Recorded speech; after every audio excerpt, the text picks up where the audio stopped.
الرجيم بسم الله الرحمن الرحيم الحمد لله الذي زين قلوب الأوليائه بأنوار الوفاق وسقى أسرار أحبابه شرابا لذيذ المذاق وألزم قلوب الخائفين الوجل والإسفاق وأشهد أن لا إله إلا الله وحده لا شريك له له الملك وله الحمد وهو على كل شيء قدير وأشهد أن سيدنا وحبيبنا وشفيعنا محمد عبده ورسوله وعلى آله وأصحابه ومن صار على نهجه وتمسك بسنته واقتدى بهديه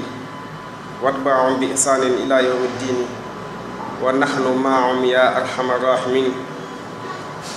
إخوتي الكرام المستمعين والمستمعات لإذاعة جفلا FM 91.9 نحيي كل واحد منكم باسمه وذاته بأزكى تحية ألا وهي السلام عليكم ورحمة الله تعالى وبركاته. رب اشرح لي صدري ويسر لي أمري واحلل عقدة من لساني يفقهوا قولي. mbokk yi ñuy déglu ginnaaw bu ñu sant yàlla julli ci yonent bi sallallahu alayhi wa sallam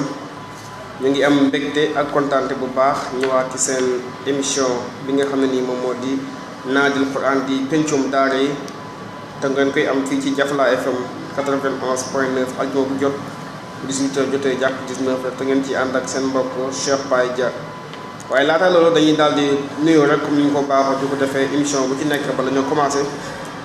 dem ba fi nga xam ne nii moom moo di diwaanu Léona Niassène fekk fa alxalifa Cheikh Imam